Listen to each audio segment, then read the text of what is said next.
All right, so I'm going to talk about nature and wilderness, but I'm going to start with this because we really like wilderness a lot, the same way we really like art. We think it's beautiful, we think it's priceless, we think it's authentic.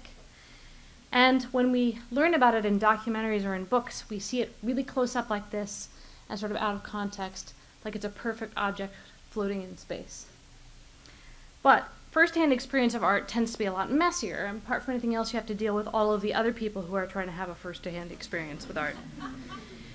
And what I want to know is whether this somehow diminishes the painting to be wrestling with all these other people to see it.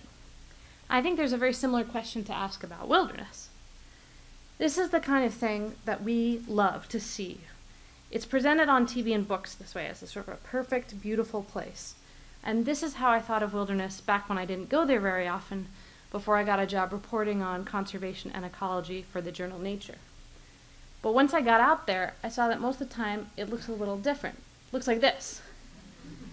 There's other people in it. There's roads that lead to it. There's, cell phone towers on the horizon.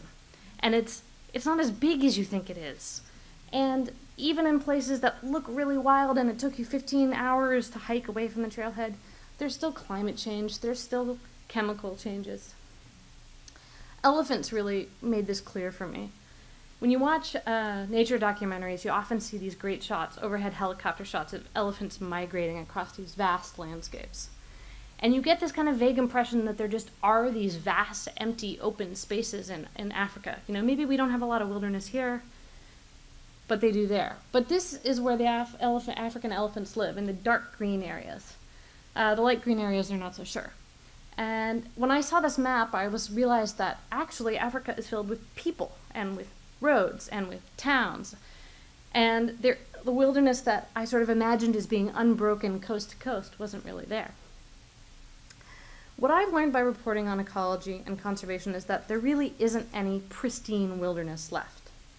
Places that look pristine are smaller than you think, and as I said, even those places are changed by climate change and by things like massive extinctions that our ancestors were in charge of about 13,000 years ago. This is the nest of an endangered bird called a mallee fowl, and it's in Australia. It's endangered because of introduced foxes, cats, predators like that. So we've not only driven lots of prehistoric animals extinct, in historical times we have moved animals and plants around. So if we want to keep things looking like wilderness, looking pristine, then we need these fences. And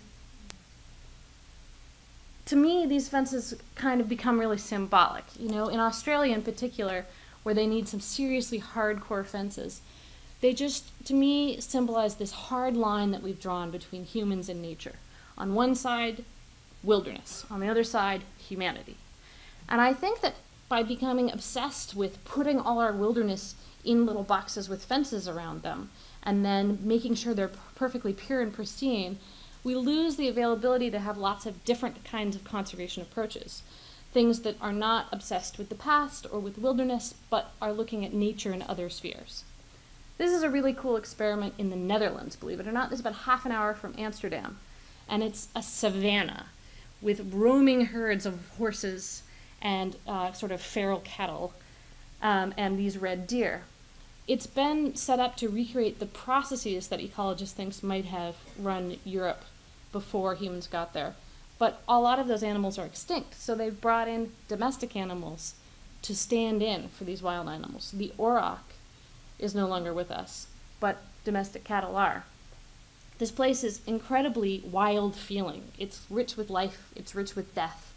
Carcasses like this have brought big birds like golden eagles and black vultures to the park. It does not feel like Western Europe, but it also isn't anything like it was before humans got there. Another approach is to embrace places like this, that most ecologists would probably consider trash. This is in Hawaii. Almost all of these species are not native. They're from Brazil, Australia, Southeast Asia. They've all shown up here thanks to human agency. But now they're all sort of playing together and forming this ecosystem.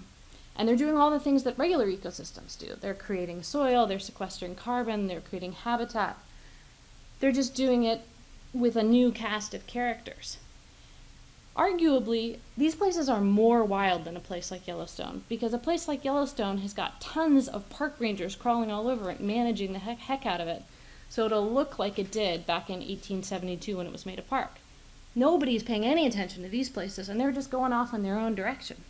This is the new wilderness. This is what's truly wild on planet Earth in 2011. So I wrote a book about all this called Rambunctious Garden, which talks about all these different conservation approaches. But for a person who's not a conservationist by training, I think the take-home message is that we should learn to appreciate wilderness, to appreciate nature, not for being wilderness, but the same way a child appreciates it. This is my daughter, and she has no idea that she's in the parking lot circle at Yellowstone, not 5 miles away from the trail. She's having a great time. Here she is at an old-growth forest, which is inside the city of Seattle, and you can hear the boats and the planes from the middle of the park. Again, she's having a ball. Nobody has taught her that these are not acceptable natural spaces. She still thinks that they're great.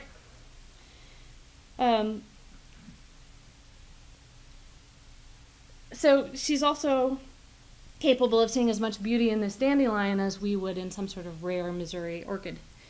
And again, it's because nobody's taught her that these are weeds. In fact, what they are is really bright, colorful, successful species that are not going to go extinct anytime soon, and so we should feel really positive about them. And she hasn't been taught how to interact with nature. So she doesn't just quietly hike through the wilderness having feelings of awe and sublimeness. She just eats it. So this is what I would recommend to you. You know, if you can't get to the national park, don't just stay inside and watch a documentary about it. Go outside and eat some dandelions.